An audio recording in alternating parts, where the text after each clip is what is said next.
안녕하십니까, 미스터 최입니다. 자, 오늘 제가 준비한 영상은 모터사이클 엔진의 시동을 걸고 그리고 시동이 되지 않았을 경우에 어떤 부분을 점검을 해야 되는지에 대한 간략하게 알아보는 시간을 갖도록 하겠습니다. 우선 우리가 엔진의 시동을 걸기 위해서는 스타트 버튼을 이렇게 누르지 않습니까? 스타트 버튼을 눌러서 이제 스타트 모터라는 부품을 구동을 시켜서 엔진을 이제 시동을 걸게 됩니다. 하지만 그 엔진의 시동을 걸기 위해서는 이제 우선 제일 필요로 하는 것은 아무래도 배터리. 그렇죠? 배터리겠죠? 배터리로부터 전원을 공급을 하게 되면은 메인 릴레이라는 부품이 작동을 하게 되고요. 이 메인 릴레이라는 부품이 작동을 하게 되면 이제 시동을 걸 수 있는 준비 상태가 만들어집니다. 시동을 걸 수 있는 준비 상태라고 한다고 하면은 이제 연료 펌프도 이렇게 충분히 회전을 해서 연료가 공급이 가능한 만큼의 인젝터가 연료를 분사할 수 있을 정도의 연료 압력이 이미 초기에 이제 생성이 되고 있는 과정이고요. 그리고 각 전장 부위에 전원을 충분히 공급을 하고 있는 상태가 됩니다. 그 상태에서 이제 스타터 스위치를 눌렀을 경우에 이제 스타트 모터가 이제 회전을 하게 되는데요. 하지만 이 스타트 모터가 회전하기 위해서는 이제 이니비터 스위치라는 부품이 또 있습니다.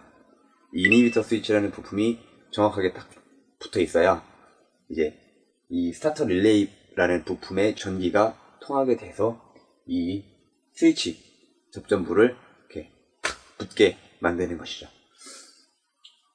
구성되는 요소로 보면은 이렇게 간단하게 이제 구성이 되어 있습니다. 하지만 이 각각 하는 역할들이 다 틀리기 때문에 우선 제일 먼저 이제 시동이 걸리지 않는다라는 경우에는 연료의 양이 정상적으로 있는지를 가장 먼저 확인을 하게 되죠. 그리고 배터리의 용량이 충분한지도 당연 확인하게 됩니다. 이제 보통 이제 키를 넣고 스타트 버튼을 눌렀을 때 전원이 다 들어와요. 계기판에도 들어오고 귀를 기울여서 잘 들어보니까 연료 펌프가 돌아가는 찡 이런 소리도 나요. 근데 스타트 버튼 눌렀을 때 시동이 안 걸리는 경우가 이게 종종 발생하게 되죠. 그런 경우에 이제 소리를 잘 들어보게 되면은 모터사이클의 중간 부분이나 뒷부분에서 스타트 버튼을 누른과 동시에 딸깍 하는 그런 소리를 들으실 수가 있습니다. 자, 그 소리가 뭐냐면 바로 이제 스타터 릴레이가 작동을 하는데 모터를 회전시킬 만한 배터리의 힘이 부족한 경우가 바로 그 경우입니다. 점프 조치만 받으셔도 일단 시동은 걸어서 이제 운행이 가능한 상태가 되지만 한번 이제 배터리가 방전되게 되면은 다시 충전을 하지 않는 이상 원활한 재시동은 곤란할 수도 있습니다. 그래서 반드시 이제 방전된 배터리의 경우에는 충전 혹은 필요에 따라서 교환을 하는 것이 바람직하겠죠. 자, 이제 그렇게 이제 된 경우가 가장 일반적으로 많고요. 대부분의 이제 제가 이제 접한 그런 경우를 봐도 배터리 방전이 이제 시동이 걸리지 않는 제 1순위였습니다. 자, 그것 이외의 것이라고 한다면은 이제 연료 펌프에서 이제 연료를 이제 인젝터로 공급을 해줘야 되는데 원활하게 공급이 되지 않는 경우가 있어요. 이제 차가 이제 모터사이클이 이제 연식이 좀 됐다든지 아니면은 연료의 품질이 나빠서 연료 필터가 이제 조기에 막히는 경우가 있습니다. 그런 경우라면은 연료 펌프를 분해를 하고 혹은 이제 연료 필터를 분해를 해서 그 안에 있는 이물질들을 또 청소를 해줘야겠죠. 그렇게 하지 않는 이상 이제 연료가 공급되지가 않으니까요. 그리고 또 다른 경우라고 한다고 하면은 이제 보통 우리가 이제 제네레이터라고 부르는 부분이 있죠. 이 부분이 제네레이터라고 하는 부분인데 이 제네레이터라는 부분에 보통 이제 이 센서가 있습니다. 이 센서가 있는데 이 센서가 뭐냐라고 한다면 통상적으로는 이제 CKP 센서라고 부릅니다.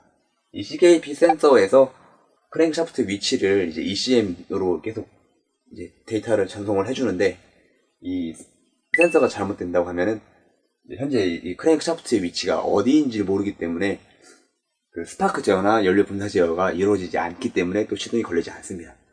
이런 경우는 보통 많이 드물고요. 그리고 일반적인 개인이 이거를 수리하기에는 전문적인 지식을 요하기 때문에 이런 경우라면은 그냥 바로 불러서 이제 픽업 서비스로 이제 해당하는 이제 딜러라든지 수리점이라든지 아니면 뭐 대리점이라든지 이런 곳으로 이제 내방을 하셔가지고 해당하는 부분을 또 수리를 받으셔야 됩니다.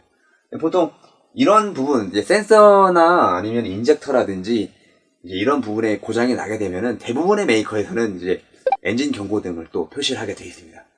엔진 경고등이 뜨고 시동이 걸리지 않는다 라는 경우라면 이러한 부분에 문제가 생겨서 그럴 가능성이 매우 높습니다. 따라서 일반적인 라이더분들의 경우는 이제 배터리 방전 혹은 이제 각종 휴즈의 끊어짐, 요 정도만 먼저 사전에 점검을 해주시고 체크만 해주셔도 대부분의 문제는 해결을 할 수가 있습니다. 이 문제에 대해서 다시 이제 재발을 하지 않게끔 스스로도 충분한 조치가 가능하시죠. 또 정비사 분들이시라면은 뭐 우선 기본적으로 다들 하시죠. 배터리 전압이 정상적인지, 스타트 버튼 눌러서 스타트 모터가 정상적으로 회전하는지, 이런 부분을 가장 우선적으로 점검을 하게 되고요. 이제 연료 공급되는 라인을 그 다음으로 또 점검을 하게 되죠. 사실 이제 시동이라고 하는 부분은 이 부분이 거의 전부이기 때문에 이 부분을 이제 주로 확인하고 점검하고 해당하는 문제점을 수리를 하고 있습니다. 네, 오늘 제가 준비한 영상은 여기까지이고요. 다음 영상에서도 더 좋은 주제로 찾아뵐 수 있었으면 합니다. 시청해주셔서 감사합니다. 영상이 마음에 드셨다면 구독 버튼과 좋아요 그리고 댓글로 많은 참여 부탁드리겠습니다. 감사합니다.